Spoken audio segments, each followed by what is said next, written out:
Welcome to Philosiraptor.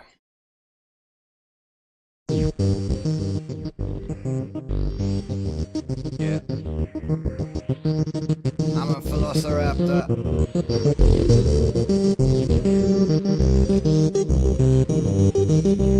Yeah.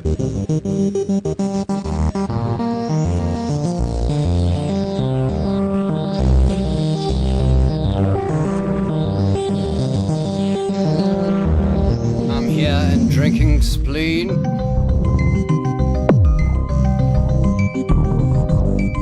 Philosiraptor. Yeah. Okay, that's enough of my fake rapping.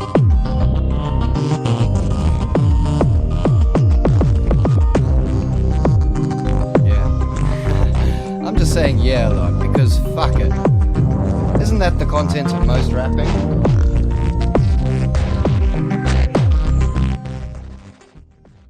Alright. So I'd say we have a jingle. And I hope you are all into it.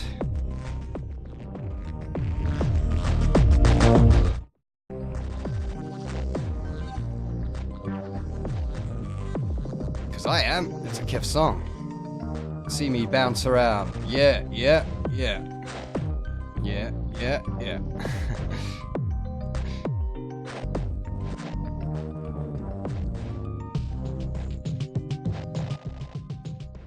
Alright, that's enough of that. So,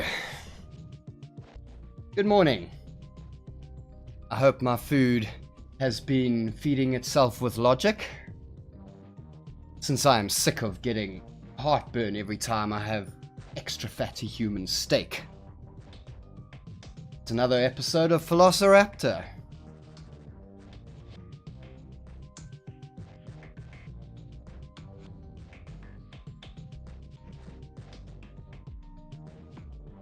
Right, so buck up, fatties. It's time to consume reality for the pleasure of your masters. It is a cold day here on Pluto. You won't see me bundled up under my desk here, but I assure you I am. And my cup of spleen is very hot, so I will need to give it a few seconds to cool down. Chosen race problems, I suppose. Chosen by natural selection, cattle. And frankly, the more human corpses to throw... We need more human corpses to throw in our bonfire.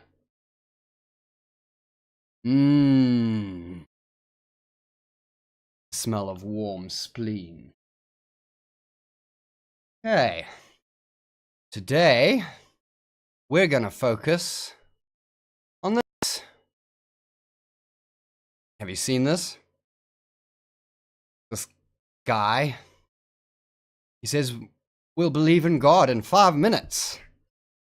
Well, I'd say that's quite a proposal, since it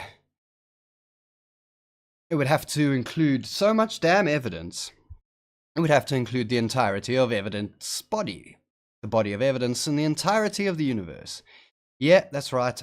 I mumble and I put it in, and I'm going to keep that in.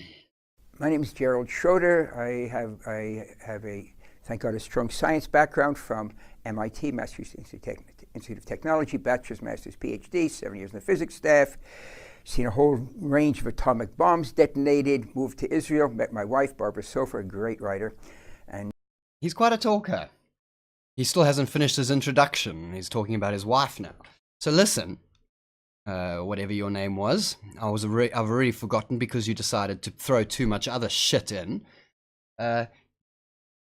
You might be have some experience with science, but I've seen this video and I'm unimpressed. So let's just carry on, shall we? What is it about your wife? Then teach Torah and science. So luckily, I'm lucky that I have the two that come together. And one of the questions that I'm asked as a scientist. He says the Torah and science come together. Well, no, as far as I've heard, that's an interesting proposition. I mean, a lot of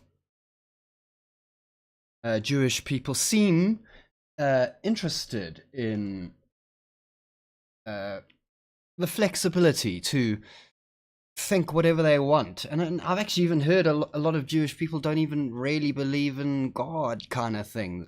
You guys certainly don't really believe in hell. I mean, that's something.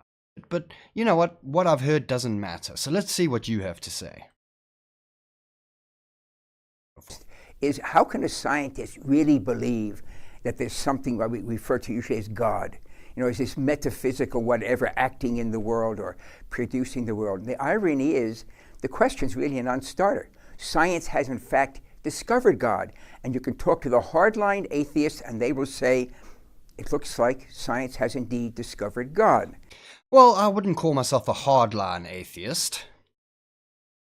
But I'm certainly not going to agree with you on that. And how would that be? Well, if you take the trouble of going to the web and there type in WMAP, the initials for a satellite, it's a diagram that shows the development of the universe from the creation over time. It's a timeline. Slipping in the word creation when science says nothing of the sort. Well, your Bible contradicts itself. But I think I might be jumping ahead. Every word on that diagram comes from the NASA site. It is the condensed knowledge of the scientific community of how the universe created and how it got to where we are today. Each of the lines, the vertical lines, is another billion years.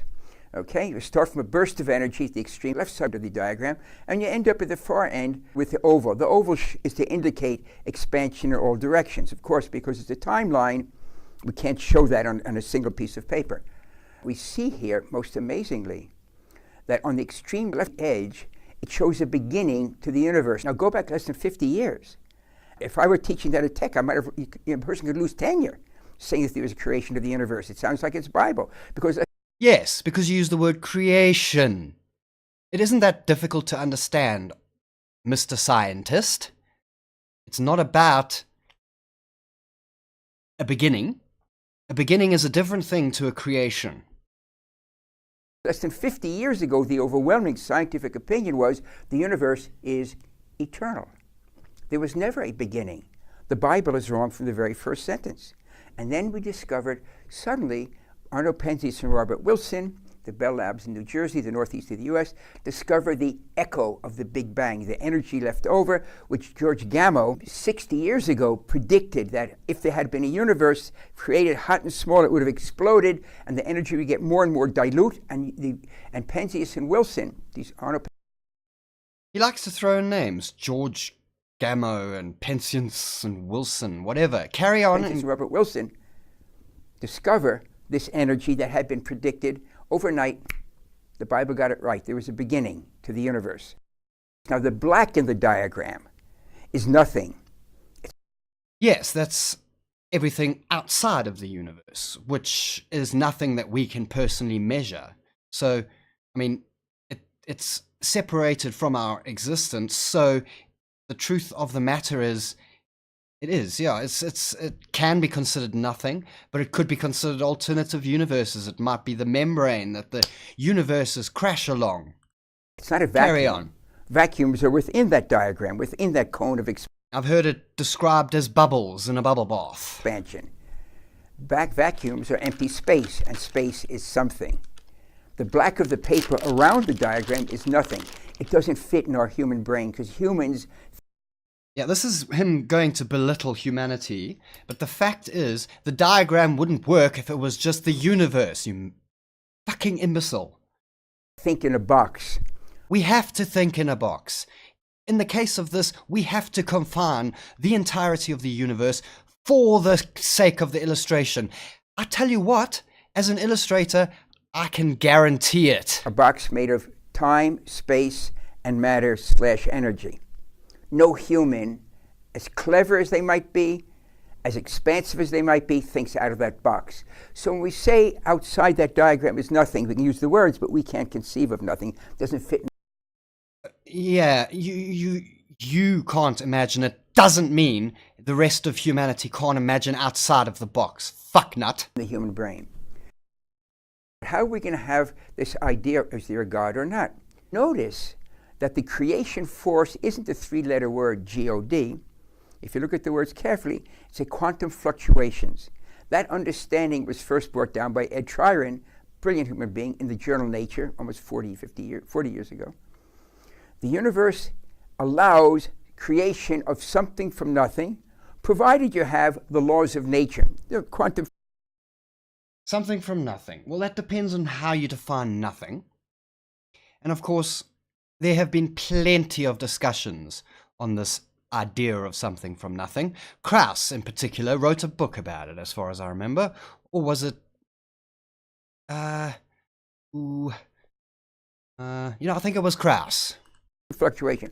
Tryon realized, and he published in the journal Nature, one of the two leading peer-reviewed journals in the world, that you can create something from absolute nothing, provided you've got the laws of nature, quantum physics and the laws of relativity. In other words, the laws of nature. So look what science has discovered.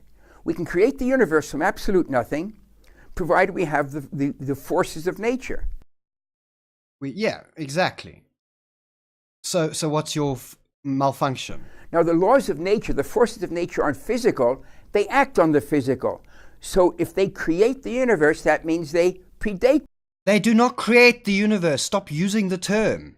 You cannot prove there was an actual creation event. I mean, if that's what you want to call the beginning, then no, they didn't begin the universe. Maybe they did. Maybe they didn't.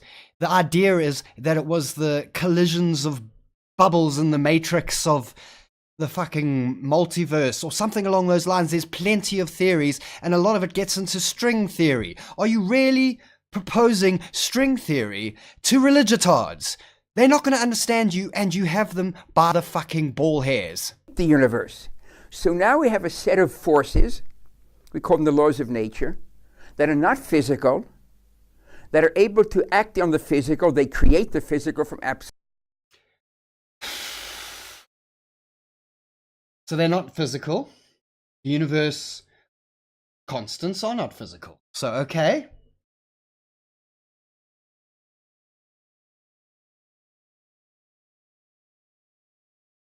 They act on the physical. The way we found out about them was indeed by measuring their effect, physical universe around us. Absolute nothing. And okay, and he's still going on the nothing rant. So I'm going to get to my spot here. They created the physical from nothing, inverted commas. Now, Krauss is a much more eloquent, I'm sure, at this kind of conversation than me. But no, they didn't create from nothing. It depends on your definition of nothing. Krauss wrote a book about it.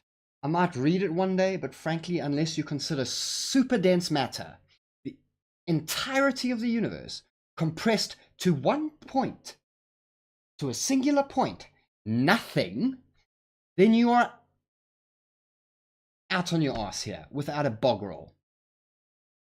There's no creating happening here. Universal constants were there, acting on the superdense matter that became the entirety of everything in our universe. The matter was there. Just wasn't a universe we would recognize as our own yet. Look, some people consider the recycling system. The universe expands, then contracts, or maybe it'll just continue expanding. Who knows? We don't know yet. I personally have no idea. I have random theories that could also mean something, but frankly, with our capacity to measure at the moment this kind of thing, I doubt there's much we can do about getting facts on this. But anyway, as I was saying earlier, your Bible contradicts itself from the very first sentence. I think you mentioned the contradiction earlier, but I missed it. So, from the very first sentence, in the beginning, God created the heavens and the earth. The universe and our planet were created in the beginning. First sentence. And after some hoo-ha about how empty shit was, it mentions the creation of light. Let there be light. All in Genesis 1:1.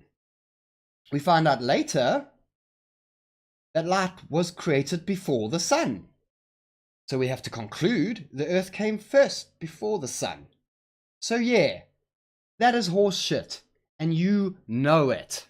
According to the chart you found on Google, light happened way before the earth, and frankly, the sun had to come first, or there would be not have been a gravity well for this earth to form from colliding bits of pre-earth. Now you talk about an explosion, which is when the universe begins to exist, but you must know that this is a very common belief in all sorts of religion. I'll take up a random religion right now just to fight your assertion there was a god, the god of the Abrahamic religion, your favorite fucking pastime. Note, I do not believe this, but it can stand as an example for why you are simply speaking out of your fucking ass, your wrinkly, grey-haired ass. So let's talk about day one from the Egyptian point of view. The creation of light. In the beginning, there was only water, a chaos of churning, bubbling water, and this the Egyptians called Nu, or Nun. It was out of Nu that everything began. Then the sun god Ra emerged out of primeval chaos. He came out of a blue giant lotus flower that appeared on the surface of the water. Ra gave light to the universe. Day two, creation of air and moisture. Ra created the air god Shu and his wife Tefnut, the goddess of moisture.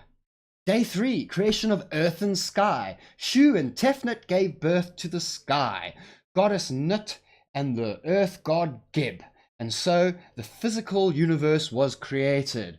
Ra seems to rest while his sons and daughters are completing the task of creation. This is in accordance with the polytheistic beliefs of ancient Egypt. Now, I got that from a web page, and I might show it up just now. Maybe I think this might be it.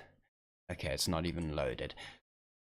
But shall we carry on? And they predate the universe, which means they predate our understanding of time.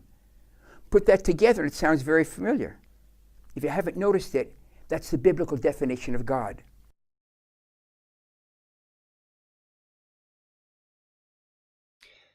In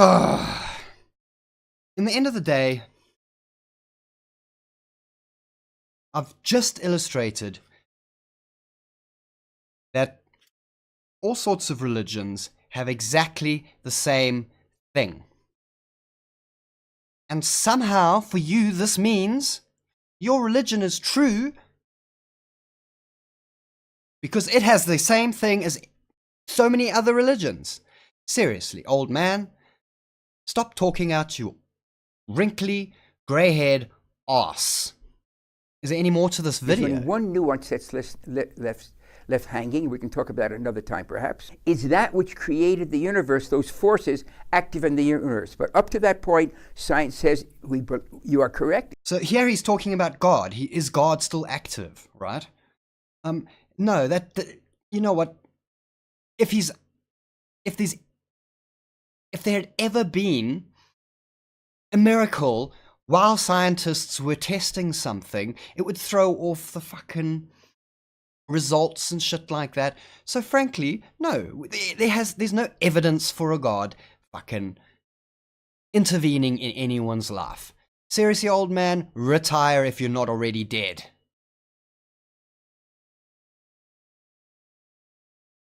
Anyway, I'd say that's enough for today's episode.